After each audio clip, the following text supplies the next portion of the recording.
এতে এখন চলছে মিটিং বা বৈঠকের ছড়াছড়ি। এর কোনোটি হচ্ছে প্রকাশ্যে, কোনোটি চলছে গোপনে, কোনোটি দেশীয় শক্তির সাথে, কোনোটি বিদেশি পরাশক্তির সাথে। তবে খবর হলো অন্তর্বর্তী সরকারের বিদেশি মিত্ররা, বিশেষ করে আমেরিকা ও ইউরোপের শক্তিশালী দেশগুলো সরকারের উপর আস্থা হারিয়ে ফেলেছে। দুই নৌকায় পা রাখতে গিয়ে অন্তর্বর্তী সরকার পড়েছে বিপাকে। যুক্তরাষ্ট্রের মন রাখতে খলিলুর রহমানের সফর শেষে তড়িঘড়ি করে যুক্তরাষ্ট্রকে দেয়া কথা মতো বোয়িং বিমান কেনার চুক্তি এ মাসেই সেরে ফেলতে যাচ্ছে ইউনূস সরকার। প্রক্রিয়াটি নির্বিঘ্ন করতে তড়িঘড়ি করে শেষ মুহূর্তে এসে রাষ্ট্রায়ত্ত বিমান বাংলাদেশ এয়ারলাইন্সের পরিচালনা পর্ষদে প্রশাসনের ৩ জন গুরুত্বপূর্ণ কর্মকর্তাকে পরিচালক হিসেবে নিয়োগ দিয়েছে অন্তর্বর্তী সরকার, যা নিয়ে দেখা দিয়েছে ব্যাপক সমালোচনা।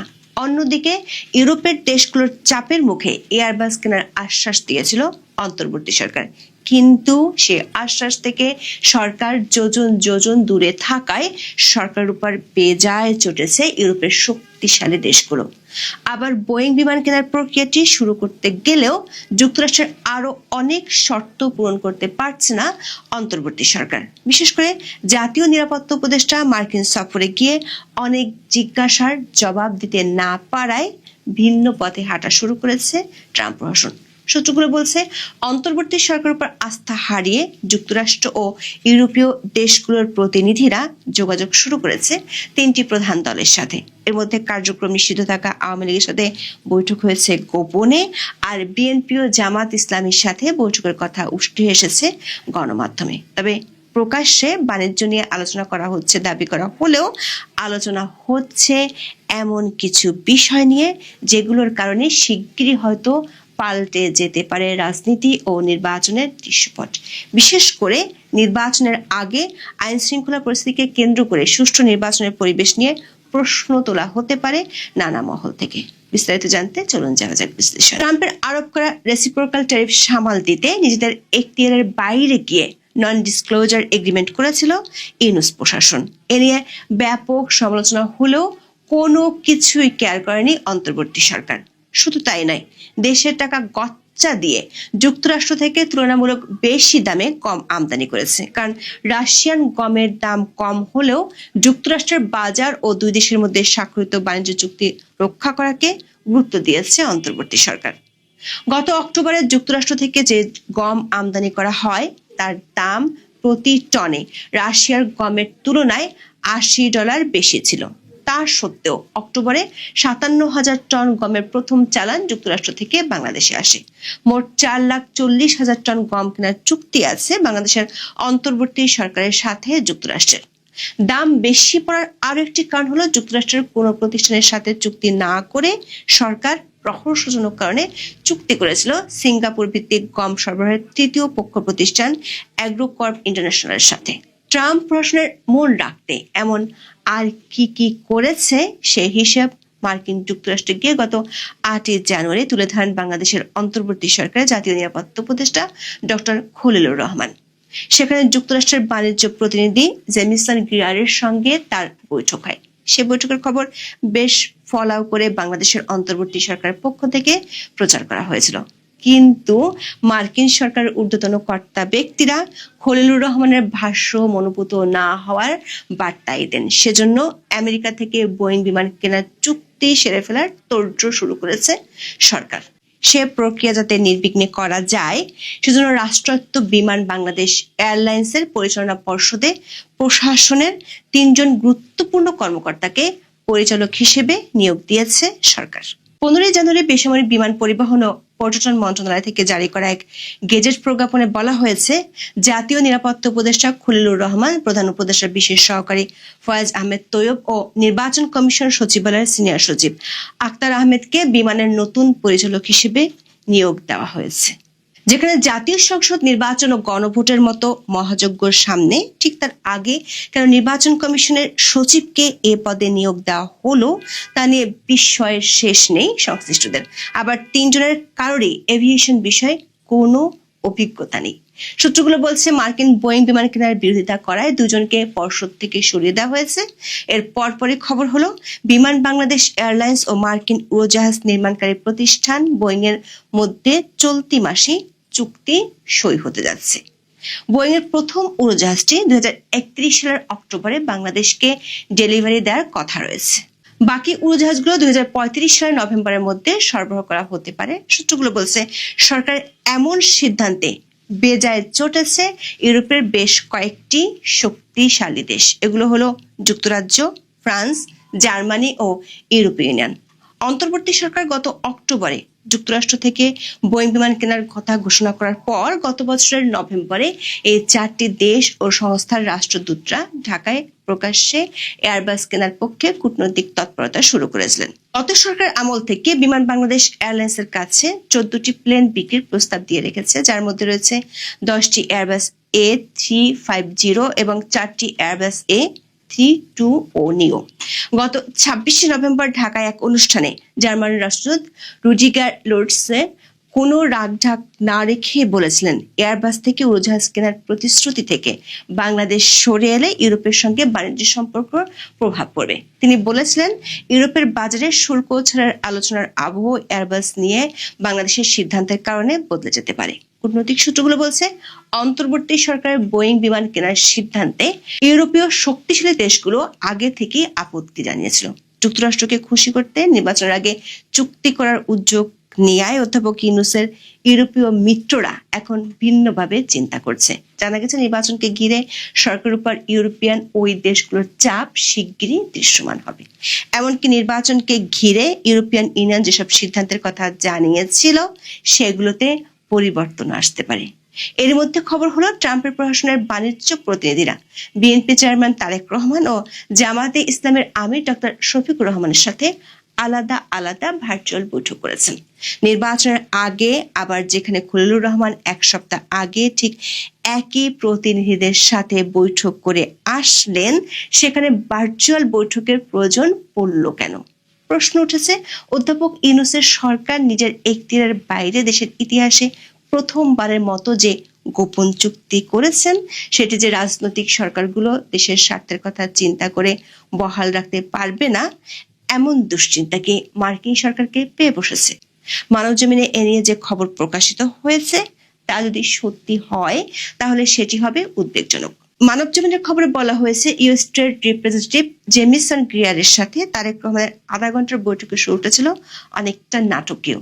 ট্রেড নেগোসিয়েশনের নানা বিষয়ে আলোচনায় উঠে আসে। মিস্টার গ্রিয়ার জানতে চান এই ট্রেড নেগোসিয়েশনে তারেক রহমানের অবস্থান কি, বিশেষ করে বাংলাদেশ সরকারের তরফে যে আলোচনা হয়েছে তা নিয়ে তার মনোভাব কি। মানবজমিন বলছে তারেক রহমান স্পষ্ট করে বলেন সরকার যে নেগোসিয়েশন করেছে তাতে তাদের সম্মতি রয়েছে। সরকার যেভাবে আলোচনা এগিয়ে নিয়েছে তাতে তাদের কোনো দ্বিমত বা আপত্তি নেই। দর্শক, চুক্তিটি গোপন হওয়ায় তারেক রহমান তা দেখার কথা নয়। তাহলে সরকারে যাওয়ার আগে চুক্তি না দেখে তারেক রহমান কিভাবে এবং কেন এই নিশ্চয়তা দিচ্ছেন? দর্শক, লক্ষণীয় বিষয় হলো তারেক রহমানের সাথে মার্কিন প্রতিনিধিদের ভার্চুয়াল বৈঠকটি হয়েছে 16 জানুয়ারি। তার আগে 15 জানুয়ারি সন্ধ্যায় তারেক রহমান সপরিবারে সাক্ষাৎ করেন প্রধান উপদেষ্টা অধ্যাপক ইউনূসের সাথে। সরকারের পক্ষ থেকে এটিকে নিছক সৌজন্য সাক্ষাৎ বলে দাবি করা হলেও নির্বাচনের আগে প্রধান একটি রাজনৈতিক দলের নেতার সপরিবারে সরকার প্রধানের সাথে বৈঠকের বিষয়টি নিয়ে প্রশ্ন উঠতেই পারে। দর্শক, তারেক রহমানের সাথে বৈঠকের পর দুপুরে জামায়াত ইসলামের আমির ডক্টর শফিকুর রহমানের সাথে আরেকটি ভার্চুয়াল বৈঠক করেন জেমিসন গ্রিয়ার। অবশ্য জামায়াত ইসলামী যে প্রেস রিলিজ দিয়েছে সেখানে তারেক রহমানের মতো নিশ্চয়তা দেওয়ার কথা বলা নেই। সূত্রগুলো বলছে অধ্যাপক ইউনূসের প্রশাসনের উপর বিরক্ত হয়ে মার্কিন প্রশাসন এবার রাজনৈতিক দলগুলোর সাথে যোগাযোগ করা শুরু করেছে। বাংলাদেশে নিযুক্ত মার্কিন নতুন রাষ্ট্রদূত ব্রেন্ট ক্রিস্টেনসেন বাংলাদেশে বেশ কয়েকটি রাজনৈতিক দলের নেতার সাথে অনানুষ্ঠানিক বৈঠক করেছেন। এর মধ্যে কার্যক্রম নিষিদ্ধ থাকা আওয়ামী লীগের 2 জন শীর্ষ পর্যায়ের নেতার সাথে বৈঠকের খবর জানা গেছে। মার্কিন স্টেট ডিপার্টমেন্টের 2 জন ঊর্ধ্বতন কর্মকর্তার সাথে আওয়ামী লীগের শীর্ষ পর্যায়ের নেতাদের সাথে ভার্চুয়াল বৈঠক হয়েছে। একইভাবে ইউরোপীয় কয়েকটি দেশের প্রতিনিধিরাও আওয়ামী লীগের নেতাদের সাথে বৈঠক করেছে। একটি সূত্র জানা গেছে আওয়ামী লীগের পক্ষ থেকে 18 জানুয়ারির পর বড় ধরনের কর্মসূচি ঘোষণা করা হবে।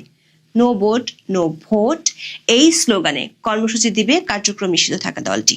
ওই কর্মসূচির পরপরই বিদেশি শক্তি যারা এতদিন অধ্যাপক ইউনূসের মিত্র বলে পরিচিত ছিল তারাও নানা ধরনের বিবৃতি দিতে পারে। সেখানে সামনে আসবে ইনক্লুসিভ বা অন্তর্ভুক্তিমূলক নির্বাচনের কথা। আবার বিদেশি এসব শক্তিগুলো আইন শৃঙ্খলার অবনতি এবং জঙ্গিবাদ ইস্যুটিও সামনে নিয়ে আসতে পারে। এমনিতেই সরকার কোনোভাবে আইন শৃঙ্খলা পরিস্থিতি কোনোভাবেই নিয়ন্ত্রণ করতে পারছে না। 16 জানুয়ারি ময়মনসিংহ 1 আসনে বিএনপির এক বিদ্রোহী প্রার্থীর সমর্থককে ছুরিকাঘাতে হত্যা করা হয়েছে। শুক্রবার সন্ধ্যা 6টার দিকে ধোবাউড়া উপজেলার ঘোষগাঁও ইউনিয়নের এরশাদ বাজার এলাকায় এই ঘটনা ঘটে। অন্যদিকে গাইবান্ধা 3 আসনের স্বতন্ত্র প্রার্থী আইজার রহমানকে রংপুরে অজ্ঞান অবস্থায় উদ্ধার করেছে পুলিশ। অন্যদিকে খোদ নির্বাচন ভবনেই দেখা গেছে ইতিহাসের নজিরবিহীন ঘটনা। দ্বৈত নাগরিকত্বের জেরে শেরপুর 2 আসনে বিএনপি প্রার্থী ফাহিম চৌধুরীর প্রার্থিতা বাতিল চেয়ে আপিল করেছিলেন ইয়াজ দাইন নামের এক ভোটার। নির্বাচন কমিশনের আপিল শুনানির দিন তাকে ভবন থেকে বের করে রাস্তায় এনে বেধড়ক মারধর করা হয়। সংবাদ মাধ্যমের খবর অনুযায়ী আগারগাঁও নির্বাচন ভবন চত্বরে পুলিশের সামনেই ইয়াজদাইনকে পেটান বিএনপি প্রার্থীর সমর্থকেরা। এই সময় নির্বাচন ভবন মিলনায়তনে আপিল শুনানি চলছিল। সোশ্যাল মিডিয়ায় ছড়িয়ে পড়া ভিডিওতে দেখা যায় বিকেলের দিকে কয়েকজন নির্বাচন ভবনের সামনে ইয়াজদাইনকে কিল ঘুষি মারছেন। অবশ্য ঘটনার দৃশ্য সোশ্যাল মিডিয়ায় ভাইরাল হলেও বরাবরের মতো মুখে কুলুপ এঁটেছে নির্বাচন কমিশন। এর আগে মনোনয়নপত্র বাছাইয়ের সময় সারা দেশে তুকলুকি কাণ্ড ঘটলেও কোথাও কোনো ব্যবস্থা নেওয়ার খবর আসেনি। উল্টো হুমকি লাঞ্ছনার মুখে নির্বাচনী কর্মকর্তারা ছিলেন অসহায়। দেশের প্রায় 5.5 দশকের ইতিহাসে নির্বাচনী কর্মকর্তাদের এতটা নাজুক দশা আর কখনো দেখা যায়নি। সেদিক থেকে এরই মধ্যে ইতিহাসে জায়গা করে নিয়েছে ডক্টর ইউনূসের আমলে নির্বাচন। একটি সূত্র বলছে সামনের 7 থেকে 10 দিনের মধ্যে পরিস্থিতি নাটকীয় মোড় নিতে পারে। এমনকি নির্বাচনের সাথে সংশ্লিষ্ট কয়েকটি ইস্যু আদালত পর্যন্ত গড়াতে পারে। সেটি হলে দেশের রাজনীতি ও নির্বাচন নিয়ে পরিস্থিতি আরো জটিল হয়ে উঠতে পারে। আর এসব কিছুই নির্ভর করছে বিদেশি পরাশক্তিগুলো কোন দিকে ঝুঁকে তার উপর। আপনারা হেডলাইন এবং ব্যানার দেখে হয়তো চিন্তা করছেন যে আমেরিকান ফ্ল্যাগও দেওয়া আছে, হঠাৎ করে স্যাংশনের কথা বলছে। কি স্যাংশন আসছে, বা আসলে কি আমেরিকায় স্যাংশন দিচ্ছে নাকি, সেই বিষয়টা নিয়ে আসলে কথা হলো। তো সেই বিষয়টা নিয়ে কথা বলার আগে আপনাদেরকে ছোট্ট করে 30 সেকেন্ডের একটা জিনিস একটু বুঝিয়ে দিই। আমি গতকালকে আমার যে কন্টেন্ট ছিল, বা অনেকে যে কন্টেন্ট করেছেন, তার আগের দিনের যে কন্টেন্ট ছিল, এগুলোতে এখন আস্তে আস্তে অনেকেই কন্টেন্ট করছেন। সুতরাং আপনাদের বিশ্বাসযোগ্যতা অর্জন করছে যে জি, আমি যেগুলো বলেছিলাম সেগুলো সত্যিই বলেছিলাম। এখন যখন আপনারা জানতে পারছেন যে আমি যখন বলেছিলাম যে শেখ হাসিনার সাথে মার্কো রুবিও কথা বলেছে, অনেকে বলেছিলেন মিস ইনফরমেশন, কিন্তু এখন বিভিন্ন কন্টেন্ট ক্রিয়েটাররা বলছেন, এমনকি জনকণ্ঠ পত্রিকাও বলেছেন সরাসরি দেখা করেছেন। তবে না, সরাসরি দেখা করেননি, ফোন আলাপ হয়েছে। তো যে বিষয়টা নিয়ে কথা বলছিলাম যে গতকাল দুপুরবেলা জামাত, সকালবেলা বিএনপি, এবং তার আগে আপনার ডাক্তার ইউনূসের সাথে আমেরিকা যে বৈঠকগুলো করেছে বা ভার্চুয়ালি বৈঠক করেছে, সেগুলোতে একটি জিনিসই আমেরিকার ছিল যে আমরা যা করেছি ইন্ট্রিমের সাথে, আমরা যেসব চুক্তিগুলো করেছি এগুলো তোমাদের আমলে বৈধ থাকবে কিনা, বা তোমাদের আমলে তোমরা এগুলোকে সাস্টেন করাতে পারবে কিনা। জামাত বলেছে স্যার আপনারা যা বলবেন সব, আপনারা দরকার সব নিয়ে যান, কানাচে কানাচে পাড়ায় পাড়ায় ক্যাম্প খোলেন, কোনো সমস্যা নেই, আমগো ক্ষমতা চাই। বিএনপিও সেম। এবং ডাক্তার ইউনূসের সাথে যে বৈঠক ছিল, সেই বৈঠকে ডাক্তার ইউনূস অনুরোধ করেছিলেন যে কি বলেন, আমরা যেসব চুক্তিগুলো করেছি নন ডিসক্লোজাল এই সেই, এগুলোর ব্যাপারে আপনাদের মতামত কি। বিএনপি বলেছে না না, আমরা সব ওকে, আমরা we are all okay, we have a plan, মানে আমরা